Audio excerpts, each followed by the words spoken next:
And we've been doing our best to continue that, and here I stand today as a member of the council that he set up so long ago with the same principles, the same mandates, but certainly in a different time and a different place.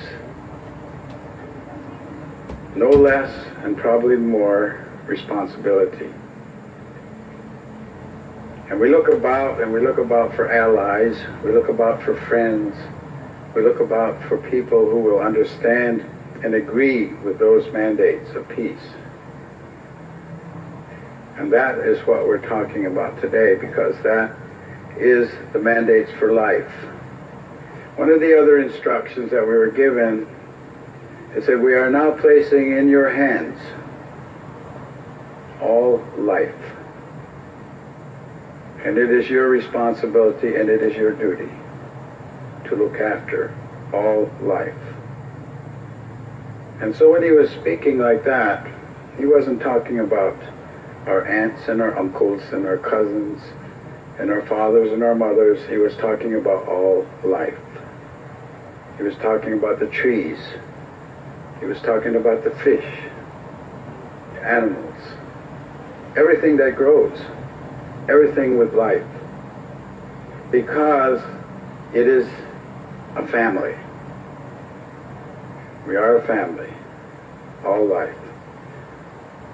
Our brothers and our sisters to the west of us, called the Lakota people, have a way of finishing their prayer, their thanksgiving, and they say, all my relations. And when they say all my relations, that is precisely what they're talking about. They're talking about all life. When we traveled and we talked with the Aboriginal people from Australia, they talked about the two laws. And when we questioned them about the two laws, they were talking about all life. We give thanks for all of these. Every time we meet together, no matter how many or how few, the Thanksgiving address is given. It's an acknowledgement of the rest of living things in the creation. And it's a thanksgiving and our way of paying great respect for all of the rest of the creation, which we are only a part of this great big design for living.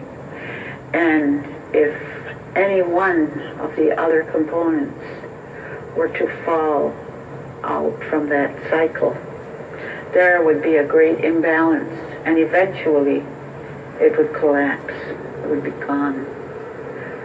We, as mankind, are the only ones who do not give to the rest of the cycle. For the rest of the cycle is constantly giving, giving, and giving. And we are constantly taking and taking and taking so that we might have life. But even for American Indians, materialism and power has been very tempting lately. They're human beings. I mean, everybody's a human being. I mean, I look around and I see this pell-mell run for gaming, gambling, high-stakes casino. Indians got gold fever, just like the white man. That's what I look at it, and I say it's the same thing as the white man. We used to laugh at him because he was so crazy when it came to gold. Now, we look at our own people, and they're running around with the same look in their eye. And I'll tell you, it's not so funny anymore. Peace is it's an everyday fight. It's something that goes on all the time. You know, we believe that ourselves are one half the negative, one half the positive, and it's the balance that's important all the time, to keep the balance.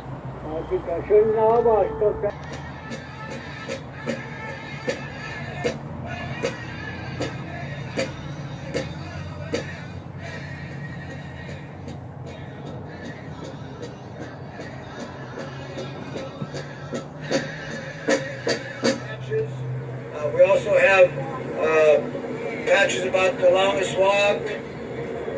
Again, this is how we're going to raise monies to get back. We're not going to ask Congress, we're not going to ask the White House or any agency for any grant money at all. We're going to go back the way we came. by the goodness of the people. And I want to say that the people out there were very generous, very extremely generous. We'd arrive sometimes late at night, and they would have been waiting for us 6-7 hours, but they did wait, and they provided us with food, lots of food. And then as we began to cross the country, truck drivers were stopping, people were stopping and offering us cases and cases of water. So there, I know from that beginning, from the very fact that they did that, I know that the people in America are still good. There's still goodness in our people. No matter what this government does, what they commit themselves to do, engaging us in this war or that war, there are still some good people in this country. We crossed 35 native reservations, 35 reservations from California, Arizona, New Mexico, Oklahoma, Louisiana, also in, they're not state recognized, but state recognized in Alabama, also in North Carolina, Virginia.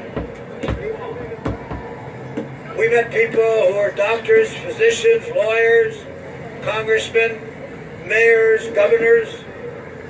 It was a great walk.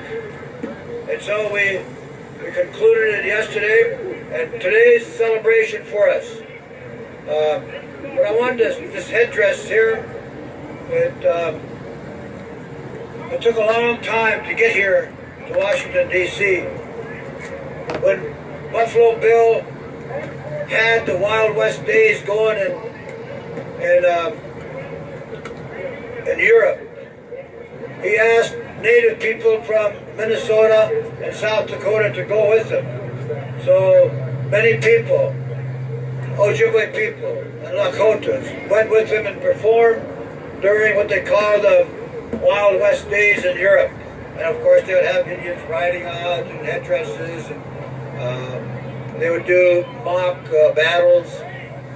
But one of the Ojibwe warriors went over there. They asked people to bring their traditional dress, and my great-great-grandfather was one of them that went over there, and he passed away in Europe. And but somehow the body came back, but all his belongings.